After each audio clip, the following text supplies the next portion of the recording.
আসসালামু আলাইকুম সবাইকে। আমার এই সোনার বাংলার গভর্নমেন্টকে বলি, আমার এই সোনার বাংলার গভর্নমেন্ট মানে বর্তমানে যে গভর্নমেন্ট আছে আর কি।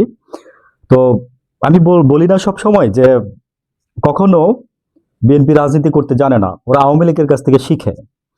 হ্যাঁ, আমার সাথে সবাই অনেকেই একমত হবেন। আর আরেকটা কথা আছে যে বিএনপি পানি খায়, ওই মানে গাধা কিন্তু স্বচ্ছ পানি খাইতে পারে না। গাধা পানিটারে স্বচ্ছ পানিটারে নাড়া দিয়ে ঘোলা করে তারপরে গাধা পানিটা খায়। আমাকে একজন বলছিল এখানে যে গাধা ভাই টেনশন নিয়েন না, গাধা ঘোলা করে পানি খায়। আমার বন্ধুরাও দেখি, তো আমার গুলশানে কিছু ফ্রেন্ড আছে, তো ওদেরও আমি দেখি যে ওই ঘোলা করেই খায়। কারণ কি করবে, ওই ওদের দলই পানি ঘোলা করে খায়। কেন বলতেছি কথাটা আমি একটু বলি, সেটা হচ্ছে যে হবিগঞ্জে আপনার ওদের একটা জুলাই পদযাত্রার কর্মসূচি ছিল মঙ্গলবার দিন। অতর্কিত হামলা করা হয় ওদেরকে। আচ্ছা, পুলিশকে এতটুকু নিরাপত্তা দিতে পারতেছে না ওদেরকে? সারা বাংলাদেশের নিরাপত্তা তো পুলিশ দিতেই পারতেছে না। সারা বাংলাদেশের নিরাপত্তা পুলিশ দিতেই পারতেছে না, ইচ্ছা করে দিচ্ছে না, না স্বরাষ্ট্রমন্ত্রীর নির্দেশের জন্য ওয়েট করতেছে, তারাই জানে। এনিওয়ে, এখন বুধবার দিন তারা পদযাত্রার মানে বিক্ষোভ ডাক দিছিল যে 4:30টায় তারা হবিগঞ্জে গিয়ে একটা মিছিল মিটিং কিছু একটা করবে। কোনো একটা কারণে আমি বুধবার দিন ময়মনসিং যাচ্ছিলাম, হ্যাঁ নিজেই। তো আমি কিছুটা রাস্তায় আন্দাজ করতে পারছিলাম, তারপরে তো পরে নিউজে দেখলাম।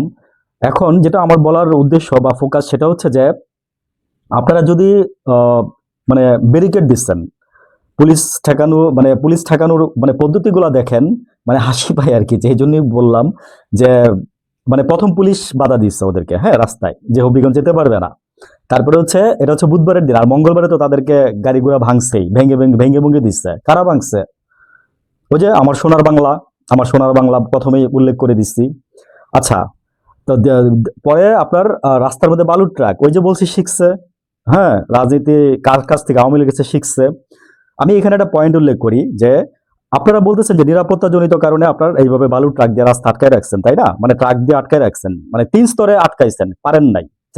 চার স্তরে আটকাইছেন, 4বারের ব্যারিকেড ভেঙে ওরা হবিগঞ্জে পৌঁছাই গেছে। তো আমি এটাই বললাম যে পারবেন না কোনোদিন। তাহলে নিরাপত্তা, তাহলে খালেদা জিয়ারও আমি বলবো যে শেখ হাসিনা ওই যে নিরাপত্তার জন্য বালুর ট্রাক দিয়ে আটকায় রাখছিল, আর আপনারা সেই নিরাপত্তা মনে করেন যে সুন্দর করে 2 চোখ দিয়ে চেয়ে চেয়ে চেয়ে চেয়ে দেখছেন। আর আমাদেরকে মনে করেন যে বিনোদন দিচ্ছেন। হ্যাঁ, আর খালেদা জিয়ারা মৃত্যুর দিকে আগাই নিচ্ছেন।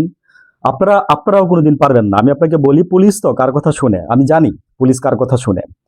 পুলিশ যে মানে যে পাত্রে থাকবে সেই পাত্রে পুলিশ আকার আকার ধারণ করবে। এটা হচ্ছে পুলিশের চাকরি ভাই, কিছু করার নাই। আমার ফ্যামিলি তো আছে, তো আমি জানি।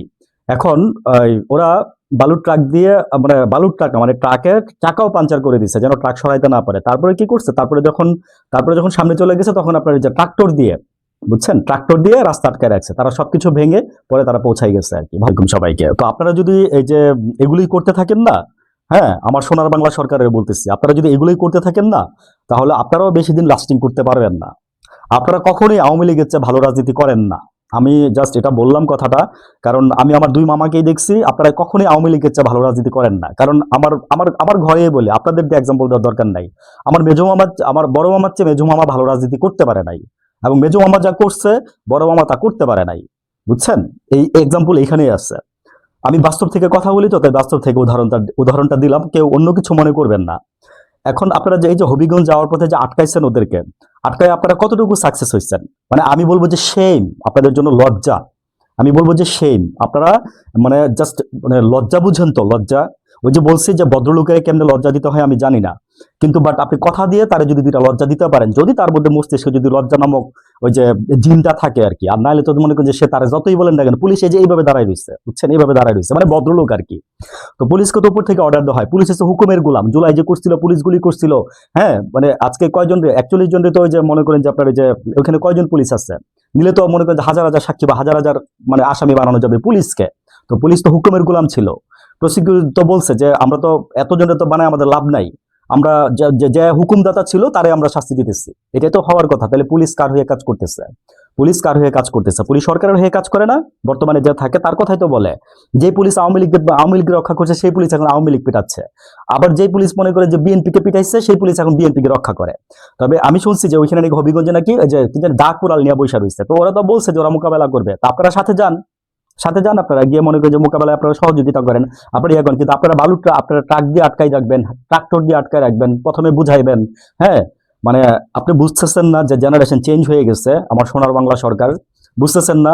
আপনার তো যে প্রধান আছেন, আপনার তো বুঝার কথা কিছুটা, আপনার তো বুঝার কথা। আমি তো বিশ্বাস করি, এটা বিলিভ করতে চাই, বিশ্বাস করি আর না করি করতে চাই যে আপনি তরুণ প্রজন্মকে পছন্দ করেন, তরুণ প্রজন্মের কাজ দেন। আমি বললাম তো যে রাস্তাঘাটে বহুত পোলাপেন বেকার ঘুরতেছে। আপনি আপনারা বাস্তব থেকে বললাম। আপনি না হলে ঘুরে ঘুরে আপনি রাত্রেবেলা দেখেন, আপনি অনেক কাজ করেন জানি, কিন্তু আমার কথা হচ্ছে রাত্রেবেলা একদিন মাঝে মাঝে ছুটির দিনে 1-2 ঘন্টা বেরোয়েন, 1-2 ঘন্টা বেরোয়েন। না বেরোন সমস্যা নাই, কিন্তু আমার কথা হচ্ছে বেরোলে প্রোটোকল নিয়ে বেরোয়েন। আর প্রোটোকল নিয়ে না বেরোন, এমনি গিয়ে ঘুরে দেখে আসেন যে রাস্তার মধ্যে মানুষ কেমনে ভাত খায় আর হচ্ছে কেমনে থাকে। আর নাহলে আপনার আপনার বিশ্বস্ত সোর্স দিয়ে আপনি মনে করেন যেগুলো নিজে দেখতে না পারলেও মানে চোখ ডাইভার্ট করে দেখে নিয়েন। বুঝছেন? আমি বললাম না যে এই প্রজন্ম আটকাইতে পারবেন না। আপনারা কেন এরকম করেন? ওদের যাইতে দিতেন সাথে। আমি আপনাকে বলবো যে সরকার আপনি সহযোগিতা করতেন। আপনি সহযোগিতা না করে উল্টা আপনি ওদের আটকাই দেন না। আপনার মা মানে বালুর ট্রাক দিয়ে খালেদা যে আটকা রাখছিল, তাই তাই মনে করছেন আপনারা পারেন নাই, তো মানে আমাদেরও পারবেন তাই ভাবতেছেন? পারবেন না।